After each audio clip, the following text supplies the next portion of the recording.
کراچی کا جتنا حق بنتا ہے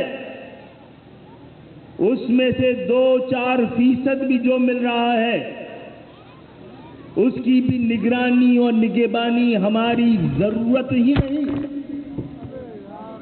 ہماری ذمہ داری ہے۔ تو ہم نے چاہا تھا کہ ایک پیسہ وہ فنڈ جو ہمیں مل رہا ہے یہ ایم کیو ایم کا نہیں، ایم کیو ایم کے M L A M P s کا نہیں، سینیٹرز کا نہیں، ذمہ داروں کا نہیں، اس شہر کے ووٹروں کا ہے، اس شہر کے باسیوں کا ہے، اور ہمارے پاس امانت ہے۔ اس کا ایک پائی کسی اور کے پاس نہیں جانا چاہیے۔ اس کے لیے ہم نے چاہا تھا اس کی نگراں، اور ہمارے پاس امانت ہے، اس کا ایک پائی کسی اور کے پاس نہیں جانا چاہیے۔ اس کے لیے ہم نے چاہا تھا اس کی نگرانی نگہبانی کو دیکھنے کے لیے ایم کیو ایم کی پوری لیڈرشپ کی ذمہ داری ہے۔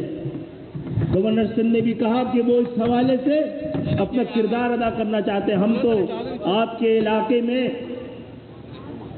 ان ترقیاتی کاموں کو دیکھنے کا ایک ارادہ رکھتے تھے۔ آپ نے ہمیں امید کا ایک اور یقین کا اور ایک اور یہ کہ اب یہ شہر جاگ اٹھا ہے، یہ جاگے گا تو پاکستان جاگے گا۔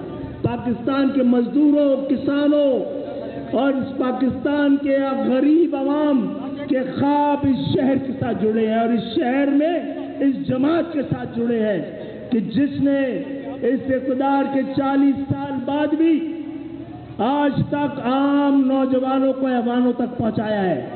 یہ ایوان، یہ بدنصیب ایوان پاکستان کے، جہاں پر کسانوں کی نمائندگی جاگیردار کر رہا ہے، مزدوروں کی نمائندگی سرمایہ دار کر رہا ہے، خوش نصیب ہے یہ ایوان کہ جہاں پر ایم کیو ایم بیٹھتی ہے وہاں پر پاکستان کے عام عوام کی نمائندگی ہوتی ہے۔ اور ہم انشاءاللہ تعالی آپ کا راستہ روکنے والے ان کی قسمت کا سلسلہ رک چکا ہے۔ آپ کو روکنے والے ہاتھ اب تھک چکے ہیں۔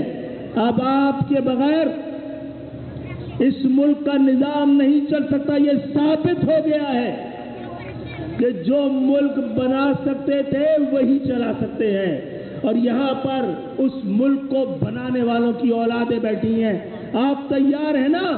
بنایا تھا، بچایا ہے، اب چلا کے دکھائیں گے انشاءاللہ تعالی۔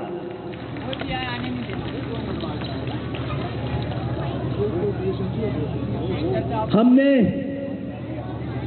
مہاجروں نے، سندھ کے شہری علاقوں نے، اس شہر نے اپنے حصے سے زیادہ والی قربانی دے دی ہے۔ اس صوبے کو جوڑ رکھنے کے لیے، اس صوبے کے دیہی اور شہری علاقوں کے درمیان فاصلوں کو کم کرنے کے لیے ہم اپنے حصے سے زیادہ والی قربانی دے چکے ہیں۔